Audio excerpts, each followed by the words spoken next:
Mayong gabi sa tanan. Magasugod na usab kita sa ato ang online Bible study. Kada Huwebes kini siya alas 7 ngadto sa alas 8 sa gabi. Sa pagsugod magabasa ta diri sa Hebrewanon 4 bersikulo 12 ngadto sa 13 nga nagingon, kay ang pulong sa Dios buhi og nagalihok nga gamhanan, labi pang mahait kaysa espada nga duhay sulab, ug modurot ngadto sa gitagbuan sa kalag ug espiritu, sa mga lutahan ug sa mga kauyukan, ug mutugkad sa mga huna-huna ug katuyuan sa kasing-kasing. Ug sa pananaw sa Dios walay binuhat nga natago, hinunua ang tanang butang, binuksan ug gayag sa mga mata niya, kang kinsa magahatag raw niya kitag husay. Kay mag-adto tas pagampo.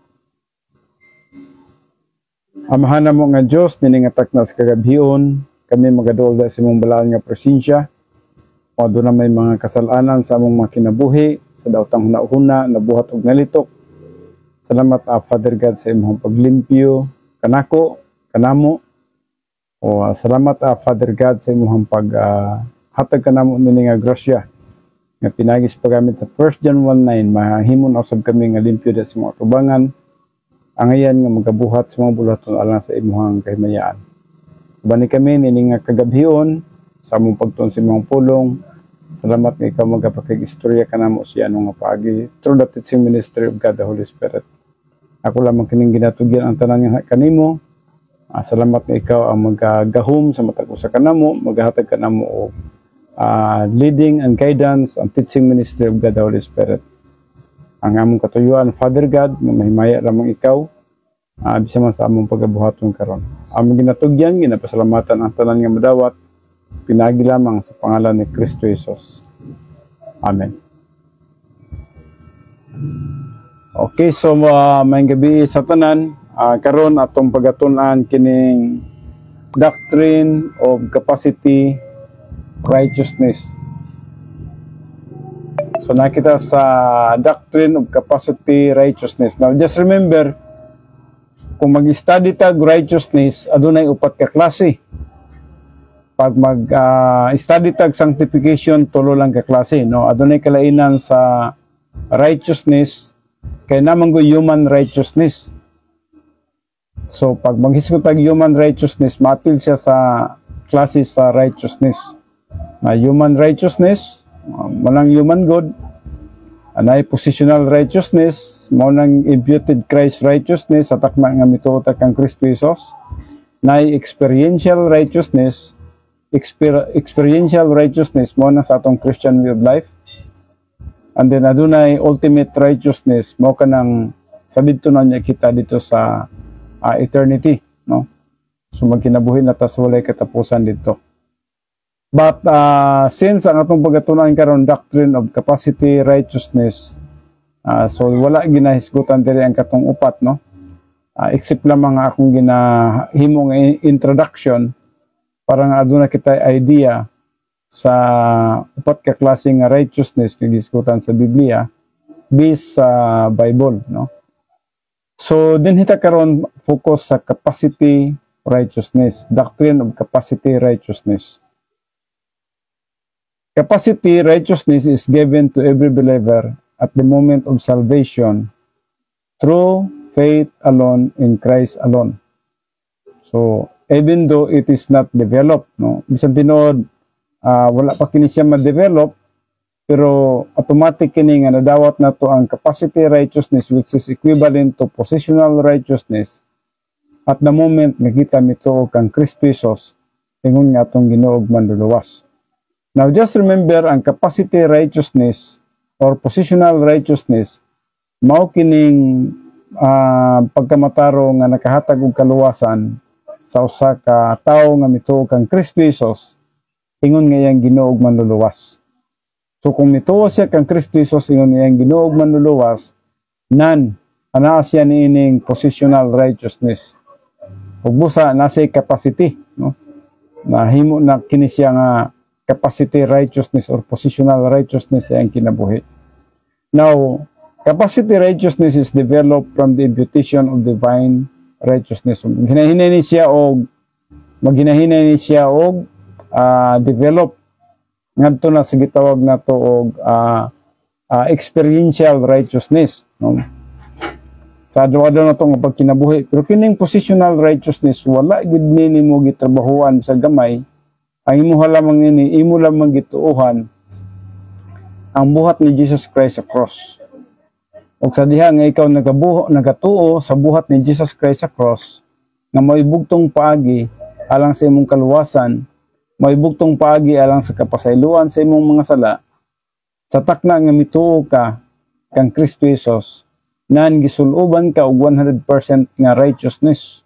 Amo nang gitawag nato positional righteousness. Nga diin nakapasar na kita sa standard sa Dios.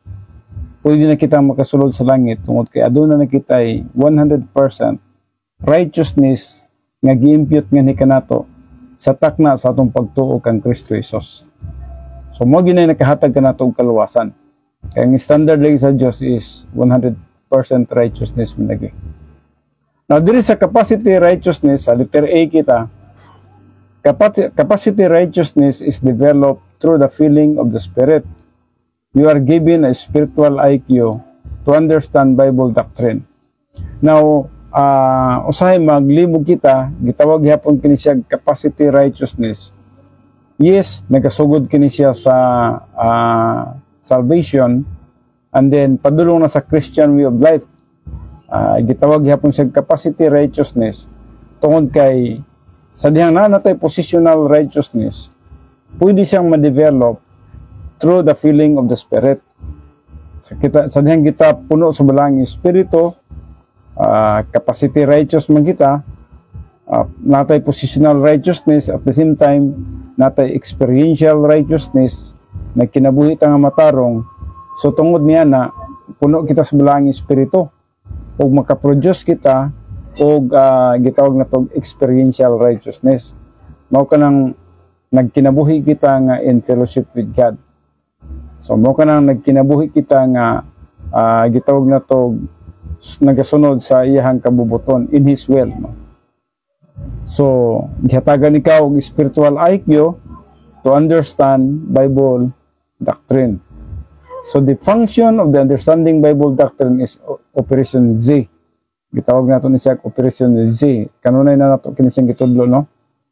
From Operation Z comes spiritual momentum. So sige na tugtuon sa Bible doctrine, perception and application of Bible doctrine, gitawag nato kana siya momentum.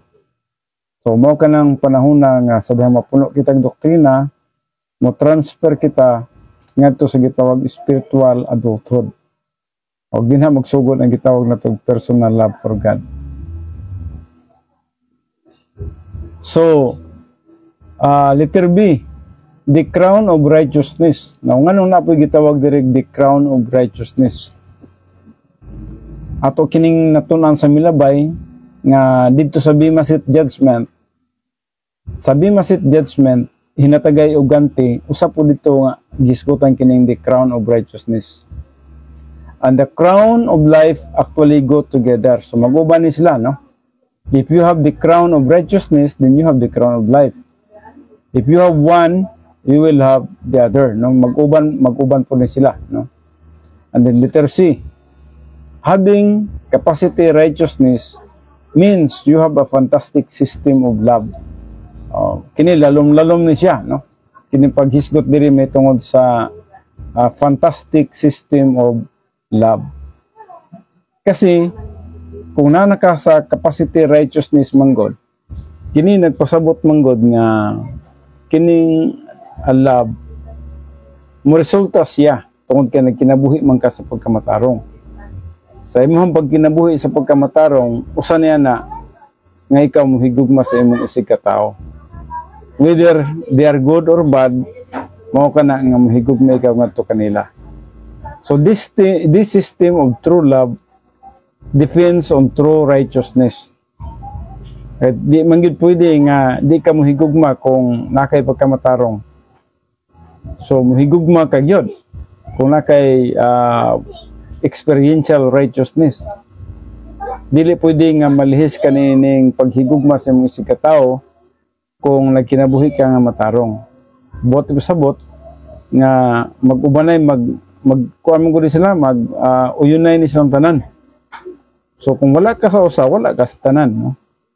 So kung wala ka sa righteousness, nagpasabot nga wala pug kay love, no? So mag-uban gini siya, no? So this system of true love depends on true righteousness, which is not legalism. Ug kini siya nga klase nga gugma, dili ni siya legalism. Kaya ang legalism man god nagabase sa katong gitawag nato dili tinuod nga motivational love, tungod kay wala may tinuod nga pagkamatarong. Ang nahitabo niya na adunay false nga pagkamatarong nga naa sa atong kinabuhi, human good, no? Human righteousness. So kung human righteousness mo ng legalism. So legalism is the great enemy of true righteousness. Balik ko na ko. Legalism is the great enemy of true righteousness. Kung legalista gani ka, nagpasabot, kalaban ka sa tinuod nga righteousness. Naa ka sa false nga righteousness. Pwede ka nga nagmatarong sa imong kaugalingon. Human good ang labas gyapon, no? So, wala ka sa tinuod nga pagkamatarong, wala ka sa tinuod nga gugma. Ngano man, ang tinuod nga pagkamatarong o tinuod nga paghigugma, dili pirsa sa pagkalegalista. So, dili siya pirsa sa imuhang legalism, kundi pirsa siya sa capacity righteousness. Tungod kay nagkinabuhi ka nga matarong sa tubangan sa Dios, in fellowship with God, in His will, through the filling of the Holy Spirit. Ug busa, tungod niya na ikaw, angayan nga mahigugma sa imong isig ka tawo. Bisan man sa imong great enemy, no? Bisan man sa imong kaaway. Pero legalism is the great enemy of true righteousness and true love. Legalista ganita, nagpasabot nga niya ng panahon na wala gid ang tinuod nga pagkamatarong nato. O wala po ang tinuod nga gugma. Kaya nga naman, ang legalism man god, train siya sa gitawag na tog old sin nature. Sa atong area of strength, ang sa area of strength na to, mo resulta sa gitawag na tog legalism. Kanabitang gusto na nato nga ang atuan na ang masunod nga sa uban, legalism na siya.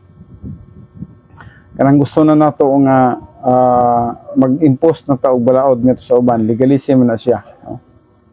So, kung imong pagkatanahon, ang mga tao murag tinuod, murag maayo, pero di ay resulta di ay sa imong old sin nature. Now, just remember, legalism is the fruit of the old sin nature. So, di kita dapat mag-legalism, no?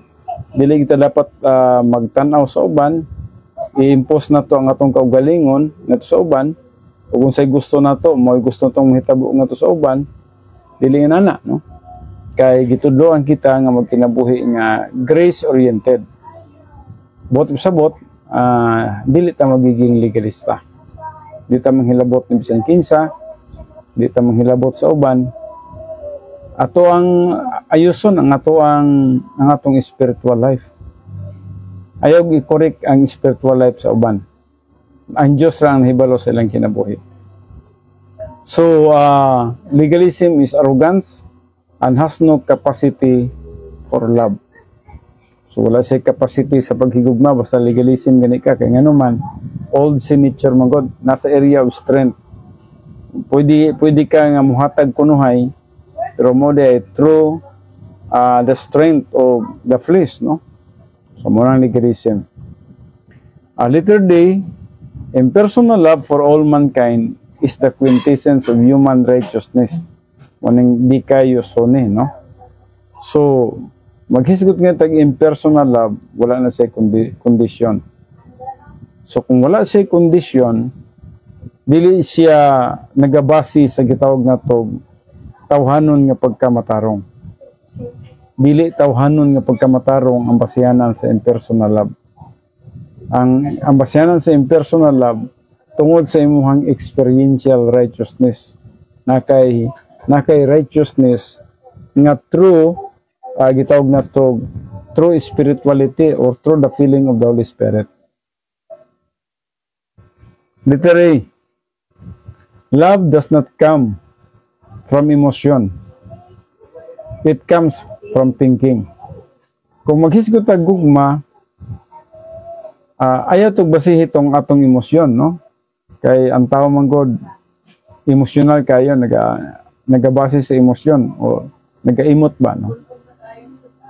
So, love does not come from emotion. It comes from thinking.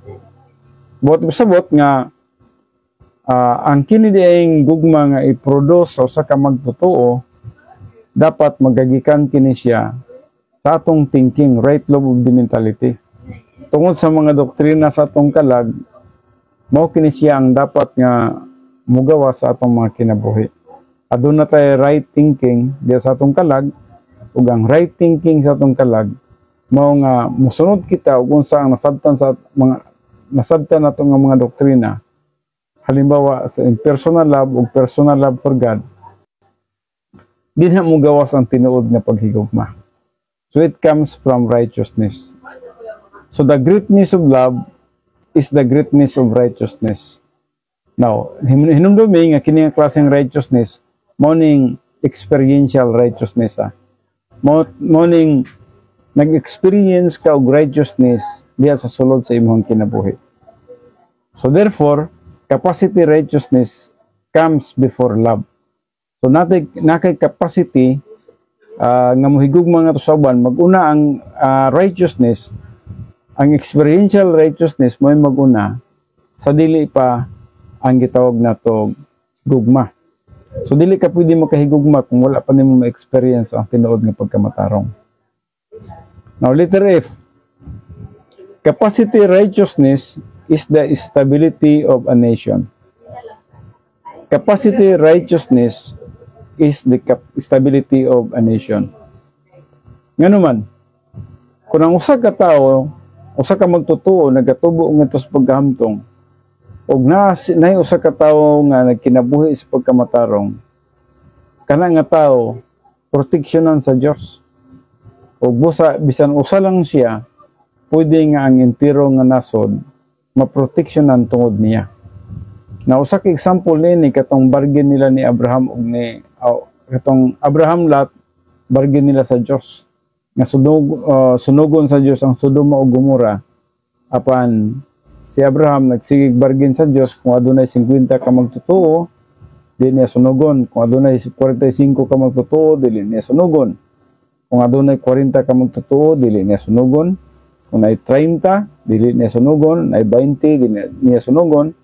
O kung adunay 10, dili gyapon niya sunugon.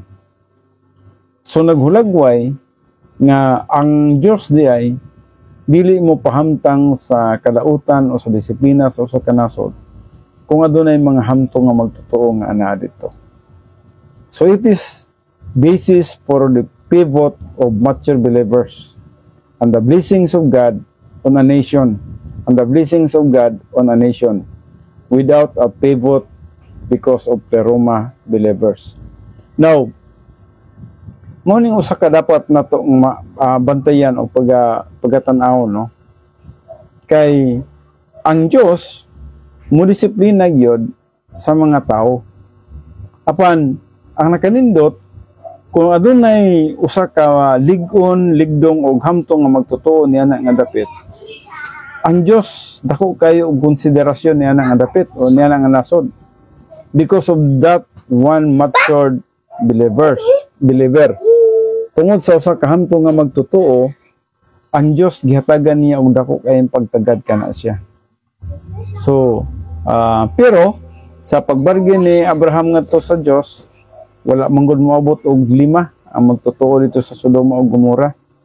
Wala miabot og 5 ang hamtong nga mga magtotoo, ug busa gipaiskapo na lang sila ug ang iyang pamilya, and then nasunog ra gyapon ang Sodoma ug Gomora.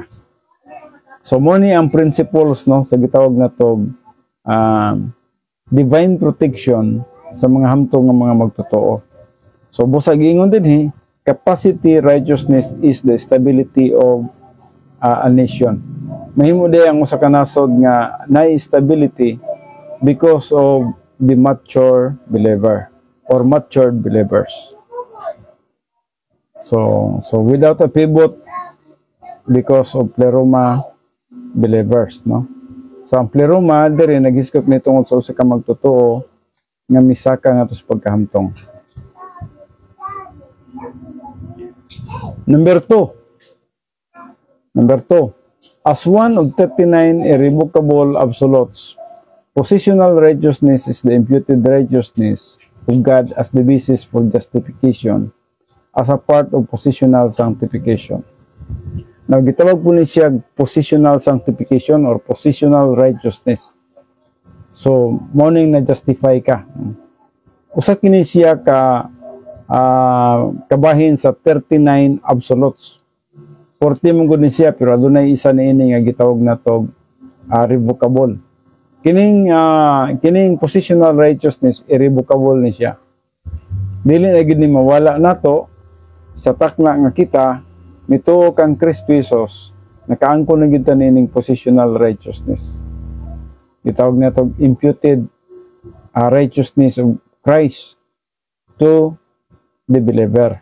So kung ikaw nagatuo na kang Kristo Jesus, gihatagan ka, giimputan ka, gisuluban ka og pagkamatarong iya sa Dios. Ug mao ka nang nakapasar kita sa standard sa Dios.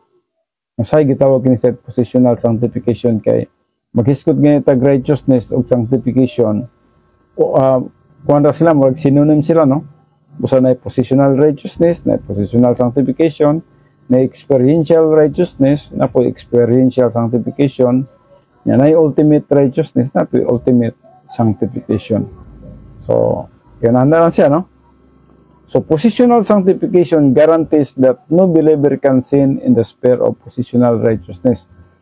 Now, ang gisgutan din, just remember, no, nga sa positional sanctification, yan nga time, automatic yung ka limpios tubangan sa Diyos. Pero, after sa positional sanctification, pwede po kang mulabas o makabuhat ka o sala. No? So, by that time, yes, wala usa ka tawo nga gihatagan sa positional sanctification nga dunay sala. Wala. Automatic yun siya pampod, positionally sanctified. But a matter of seconds, pwede na po siya makasala.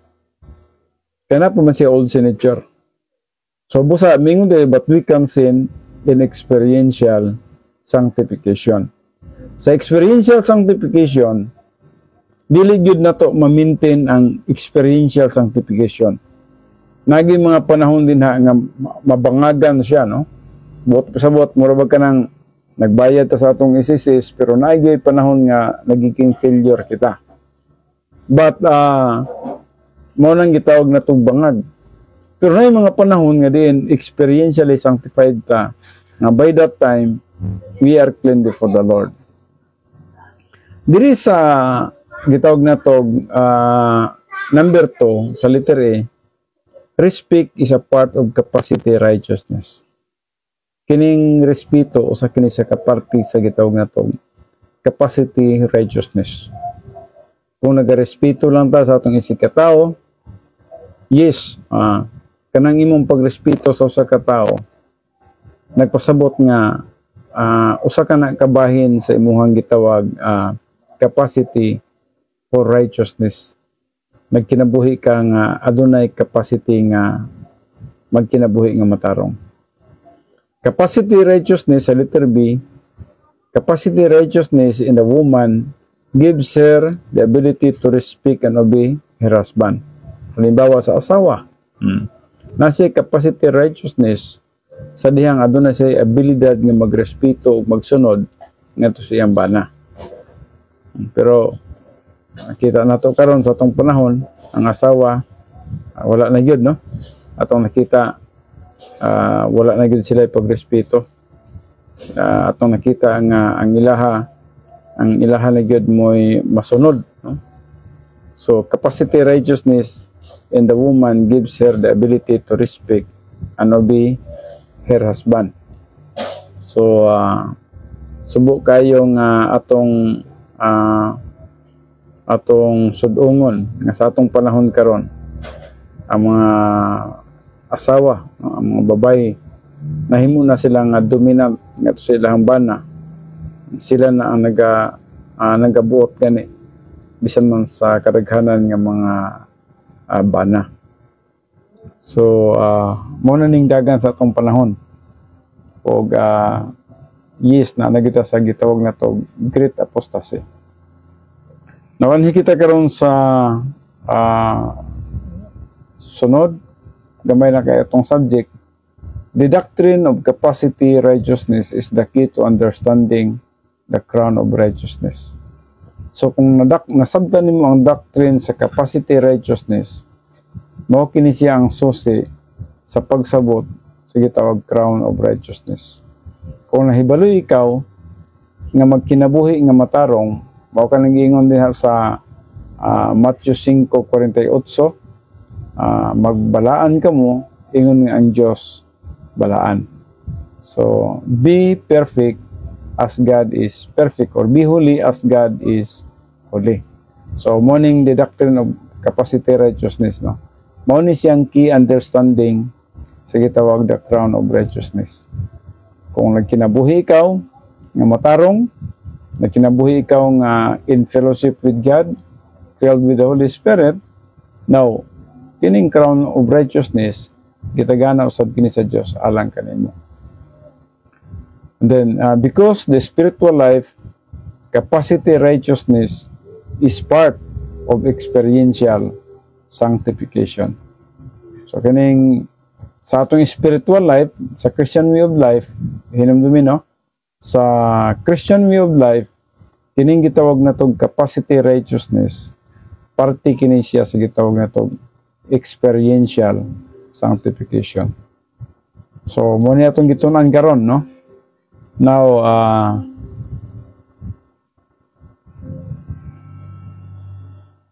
dito sa doctrine of glory,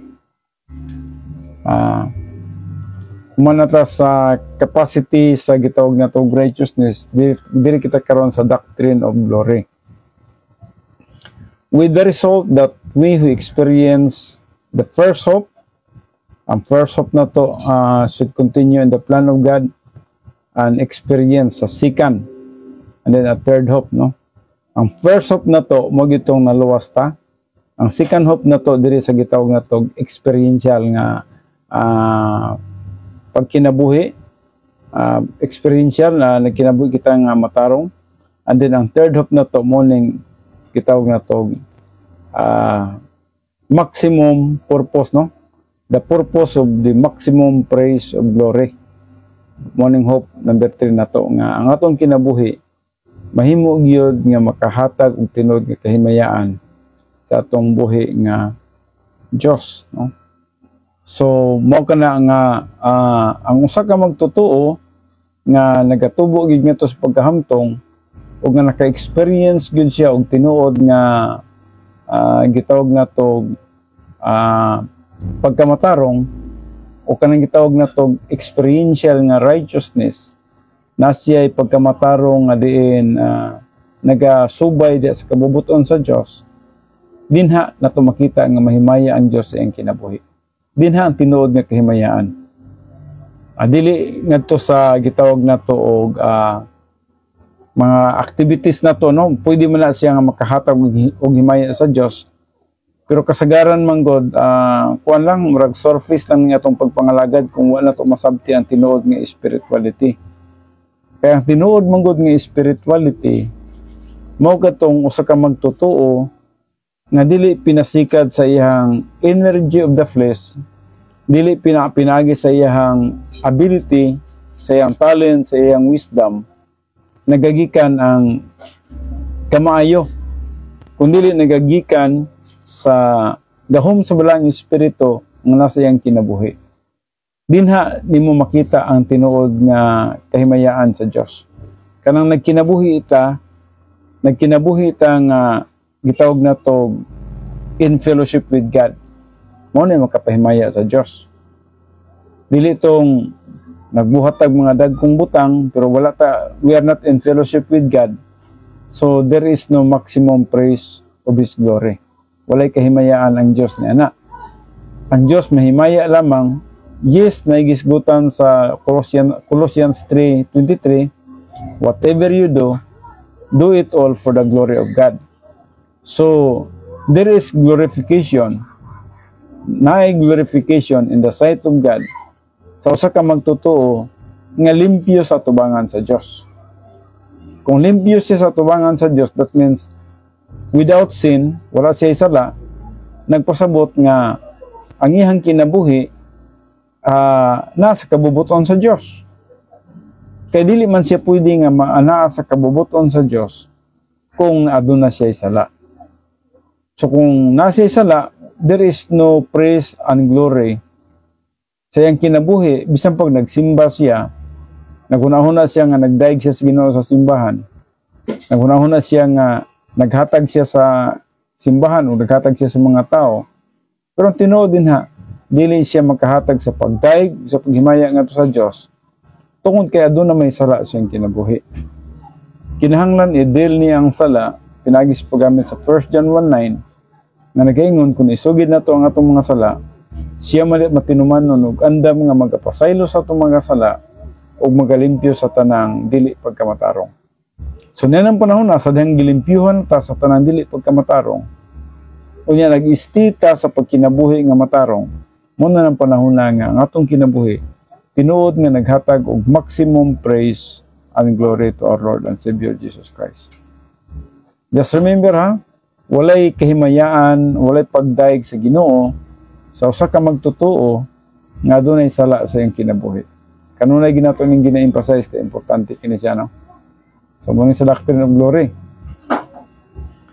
So we have the preposition is sa Griego kini siya, no? Plus the present active infinitive of imi, no? Sa Griego kini siya. Ang is dere here connotes result, nagpasabot nga naay resulta, no? With it is a pronoun in the accusative of general reference, and so it should be translated with. So dapat i-translate kini siya sa with the result that we should be. So lisod-lisod kini siya kay grammar manggod kini siya. Tungod kay kung dili na to adto ang grammar niini, mamali ang atong interpretation. So diri we have is plus imi plus the accusative plural of ego. Sa Griego nga pinulungan, the personal ego is used as the subject rather than as an object. Sa ito pa, ang subject niini mo'y mo produce o gitawag na to divine God through the filling of the Holy Spirit. No? Through the filling of the Holy Spirit.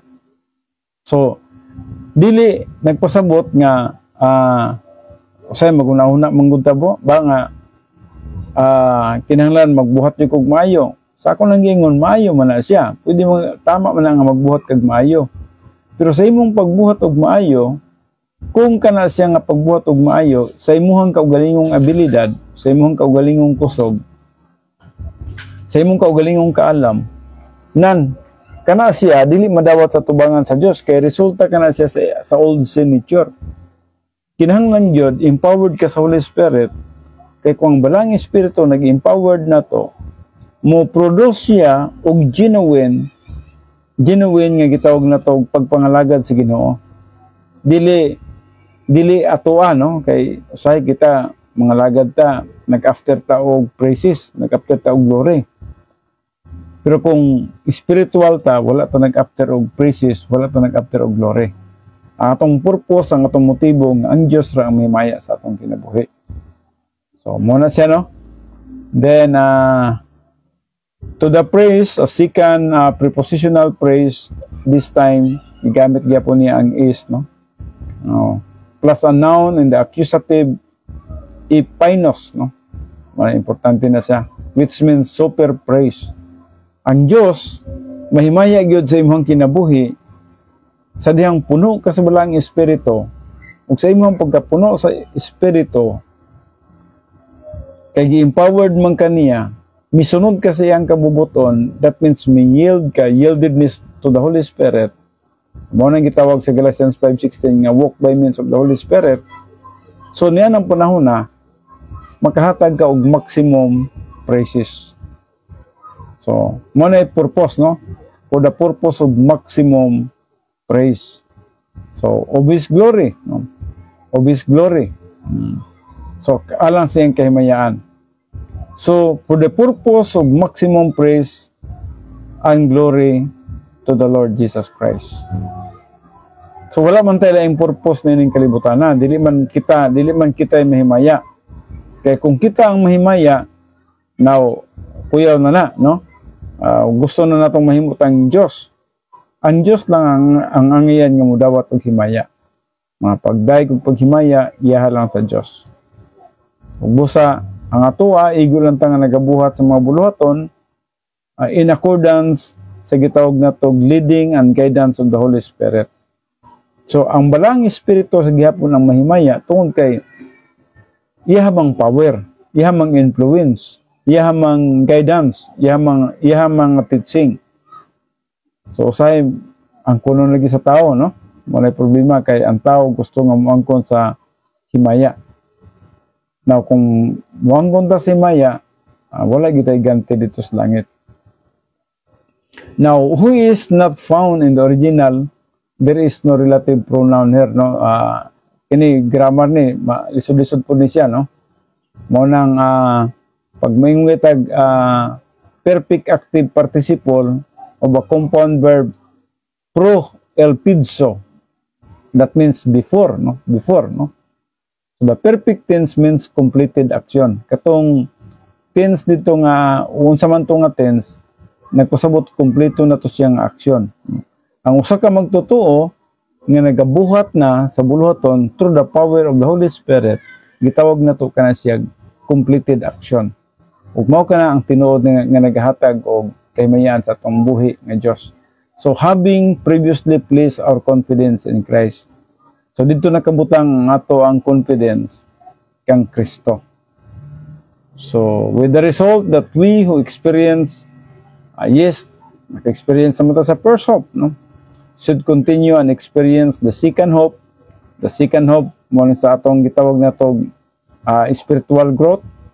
And then the third hope for the purpose of maximum praise of His glory. So ang third hope na to nga mahimaya ang Diyos sa ato ang kinabuhi. So, kini siyang subject manggod, kining alang sa kahimayaan sa atong buhi nga Diyos. Just remember nga lawom kini siyang subject, no? Kung dili nato masabtan kini siya, moilog ang gitawag nato human good. Human good in the sense nga ang gitawag nato kinaiya sa tao, nag-after good siya. Mabito nang nahulugan ni Satanas kanang gusto niya nga siya mahimong Diyos sa Isaiah 14:12-14. Mo na nahulugan ni Satanas, arrogance. Kung ang tao magiging arrogance pod, mahulog yun ta. Kung gusto na to nga kita ang mahimo nga object sa pagdaig, sa paghimaya, na mahulog yun ta ni ana. So dili gid kita ang object sa pagdaig ug paghimaya. Ang Dios lang gyud ang angayan lang gyud nga modawat sa pagpasalamat, pagdaig ug paghimaya. And by that, natay confidence nga tinuod kita nga nagahatag og kahimayaan ngadto kaniya.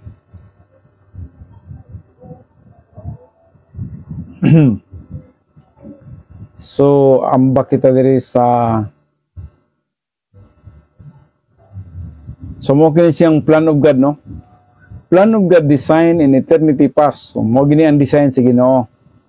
Ang una gyud nga design sa Ginoo sa eternity past mao nga ang matag usa ka tawo mutuo kang Jesus Christ. Mo gini siya primero.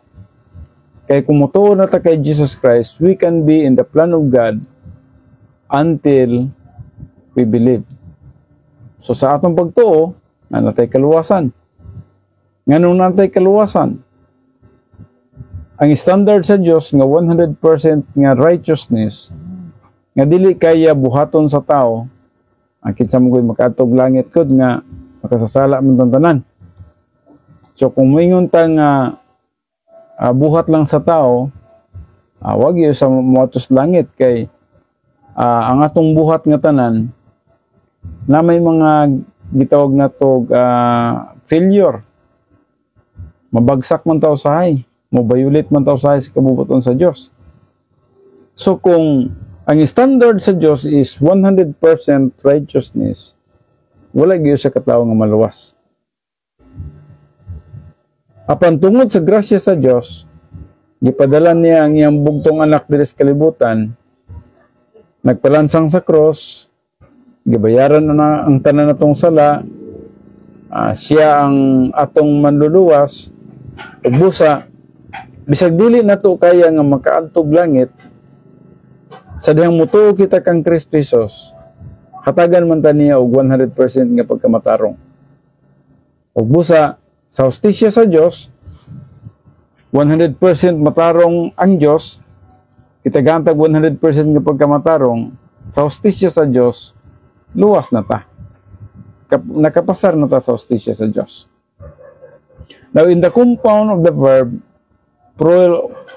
provel pidso, the perfect tense, always means to have confidence. That means, nanagitay confidence.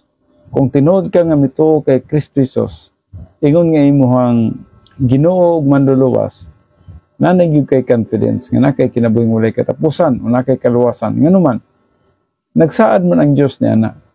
O kung nagsaad ang Dios niya na, dili gid pwedeng mo failure siya sa iyang mga saad. Ang iyang saad, ihagid ka ng tumanon. So we must first have confidence in Christ before we fulfill the purpose of super praise to God's glory. So dapat nasa tay kaluwasan. Kaya dili ka makatag og kahimayaan sa Dios kung wa pa ka maluwas. Imposible kayo magsikag pangalagad sa Ginoo nga wa pa di ka maluwas. Kung wa pa ka maluwas, wala pa kay bala. Di pa ka makapangalagad sa Dios. Ay imong hunahuna nga moadto kag simbahan, tawhanon ka na siya. Ay mga human kuan na siya, mga human viewpoint ka na siya. Dili ka na siya divine viewpoint. So God must have a beginning for those who enter in time.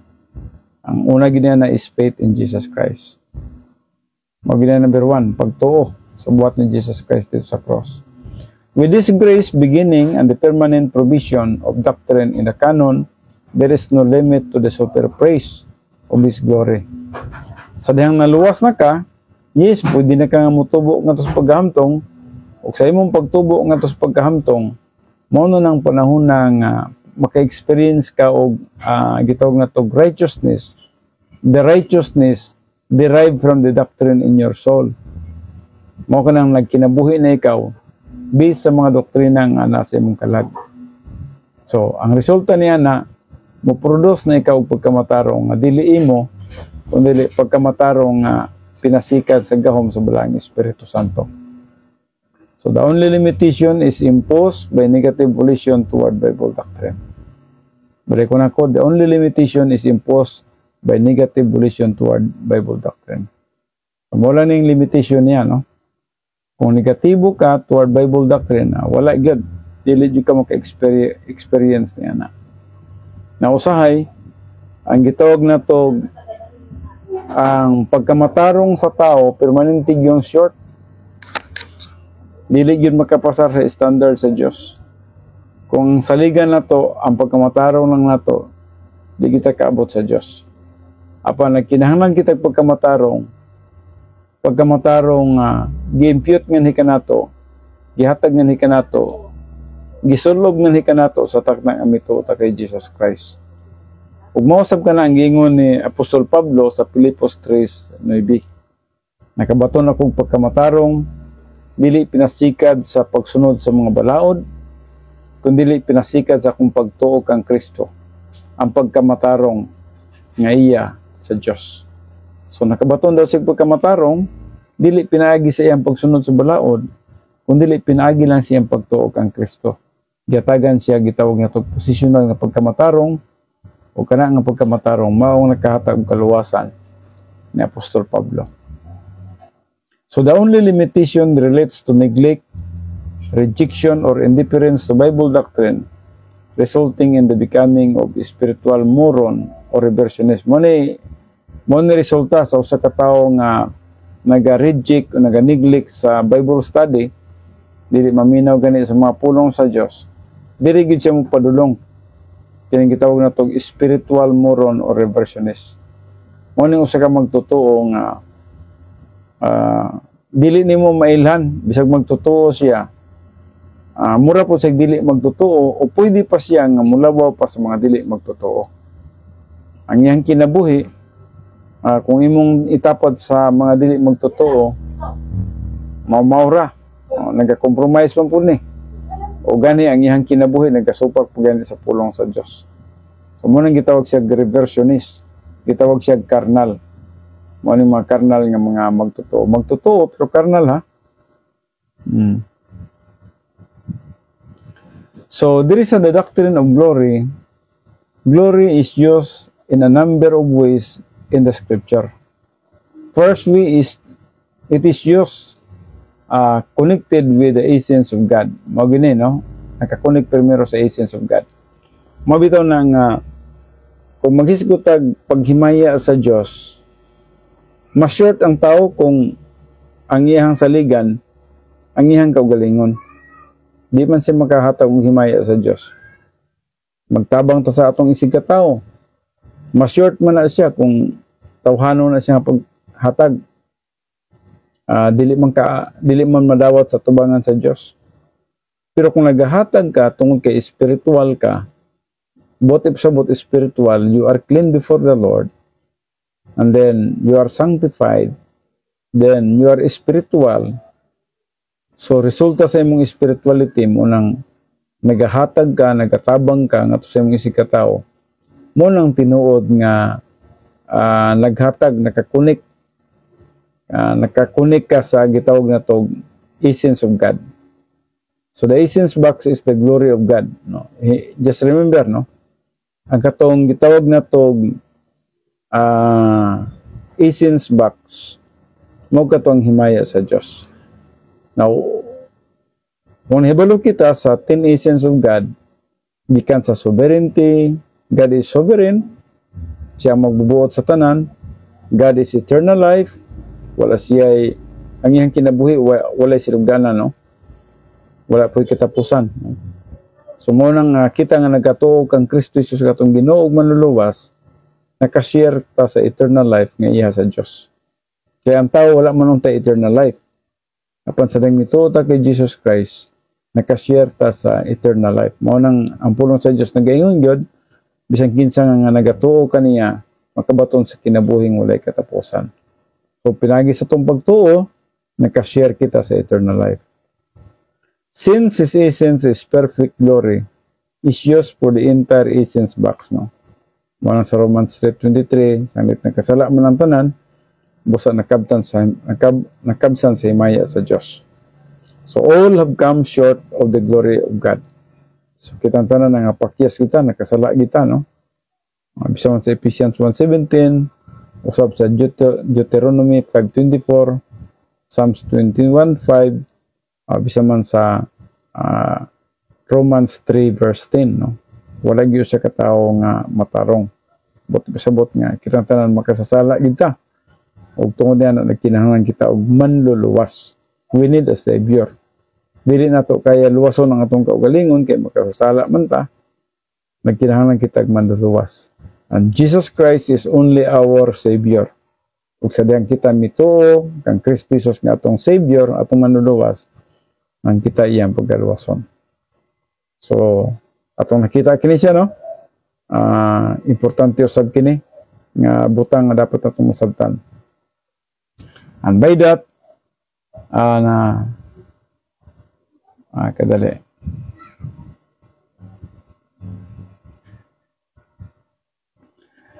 So, kining glory usab, glory is used for the edification complex of the soul. Pagpaligong sa atong kalag bitaw, kasi kung dili edify o dili ligon ang imong kalag diha sa espirituhanong bahin, dili man gid mahimaya ang Dios. Dapat yun ligon gyud ang imong kalag. Edify, no? Edify, nagpasabot napaligon nimo ang imong kalag diha sa pagpangalagad sa Dios. So the first objective of the Christian way of life, mao gini ang first objective, morning edification complex of the soul. Buti pasabot nga ang atong kalag ginapaligo na to diya sa pagtuo o pagsalig sa pagkagamahalan sa Dios, sa pagtuo o pagsalig sa pagkamahigugmaon sa Dios, pagpaligon sa pagtuo o pagsalig sa gitawag na to pagkahustisya sa Dios. Ang iyang hustisya is perfect God. Kung dili ta dapat mag-complain, kung na may disiplina, di ta dapat mag-complain kay perfect ang disiplina sa Ginoo.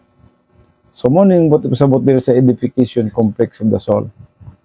And then ang usa ka magtutuo dapat nasabtan niya ang iyang kinabuhi nga ligon ang iyang pagtuo diha sa essence sa Dios.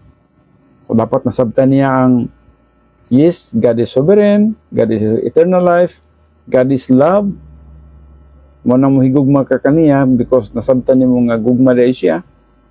Then God is love, God is omnipotent, omnipresent, omniscience, immutable, veracity, and then justice and absolute righteousness. So mo ka ng mga kinayahan sa Dios. So kung nakakala siya nga nasabtan nimo ka ng kinayahan, kana siya nga kinayahan sa dihang filled ka sa Holy Spirit, mao ka nang mo reflect na nasa imuha. Mao nang napog kay gitawag na tong 10 problem solving devices. Kini napulo ka problem solving devices, mao ni ang imong magamit sa adlaw nimo nga pagkinabuhi sa dihang nasabtan nimo ang Dios sa imong kinabuhi.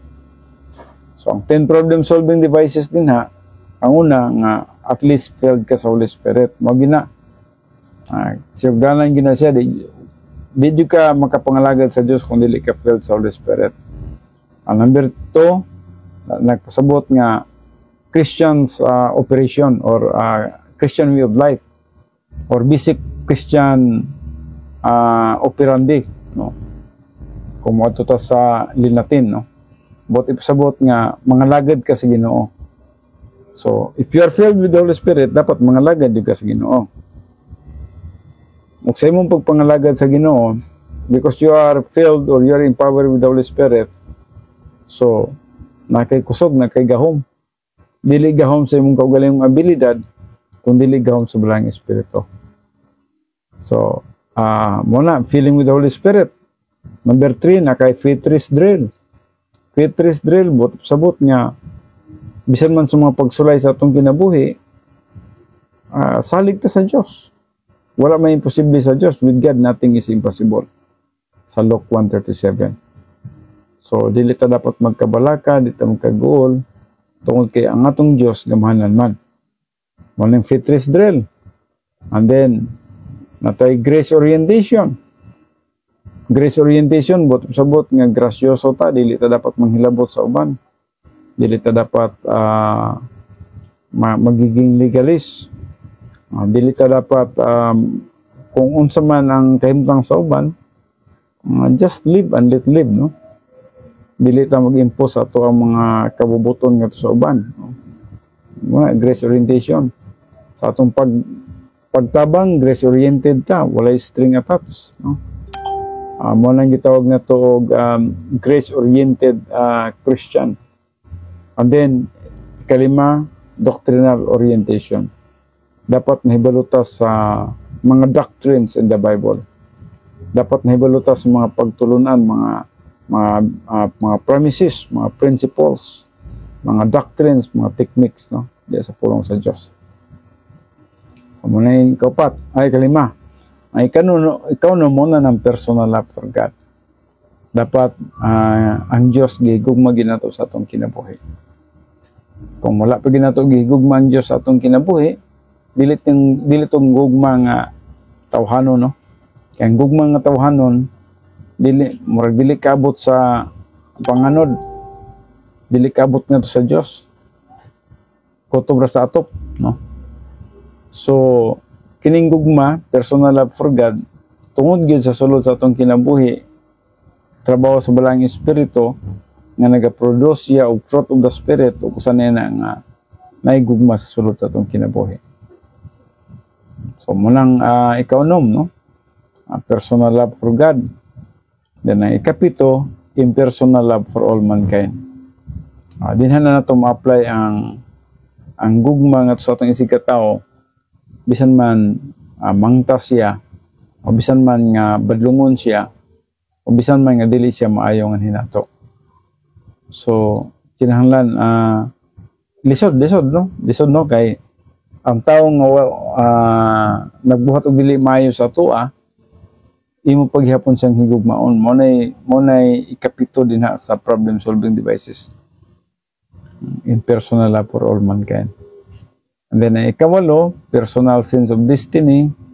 Naghisgot ka na siya may tungod sa atong kinabuhi nga adunay paglaom sa malabot, no? And then ikalima, kining gitawag na to occupation with Christ. That means ang imong una-una kanunay nga naghuna-una about Christ. Siguro naghuna-una ka sa Christ coming, naghuna-una ka nga mahimaya nimo si Christ, matag karon og unya, naghuna-una ka nga imong alagaran si Kristo, naghuna-una ka nga someday pag mautubang na ka sa Great White Throne Judgment, amo na panahon na nga hinatagay og ganti og dili ka maulaw tungod kay nagapangalagad man ka kang Kristo Jesus nga Ginoo manluluwas. Then anhi kita sa katapusan, dinhi kita magtapos after sa gitawag occupation with Christ. Kini nang last is sharing the happiness of God. Mao na nang tinuod nga aduna kay kalipay bisan man sa mga pagsulay, mga difficulties sa kalibutan. Ang imong kalipay diha sa pagpangalagad sa Ginoo, dili diha sa mga butang nga naangkon nimo sa kalibutan. Okay, so wala naman tayo panahon, basta dinhin lang sa tama ng atong pagtuon karon og moadto ta sa pag-ampo, mag-ampo ta. Amahan mo nga Dios, niningatak nas kagabhion, kami maghatag og pagpasalamat, pagdaig ug paghimaya ang anak kanimo tungod sa panahon nga maghatag ni kanamo, bisan man sa kagamay sa panahon, sa usa ka oras, sa gihapon ikaw lihok sa among makinabuhi nga magamit namo kini alang lamang sa imong kahimayaan. Salamat sa mga opportunities kinabuhi sa bagong tuig. Salamat sa bagong opportunities, bagong mga challenges, ug salamat sa imong pagtabang kanamo nga magmadaugon kami ingon nga Kristohanon nining tuig 2025. Tabangi kami, Father God, kay sa among tawhanon nga kusog dili kami makakaya, dili kami magmadaugon. Apan tungod sa imong grasya, nagtuo kami nga pwede kami magmadaugon. So among ginauri ta ng pagpasalamat, pagdaig ug paghimaya ang anak kanimo, pinagi lamang sa pangalan ni Kristo Jesus, atong Dios ug atong manluluwas. Amen.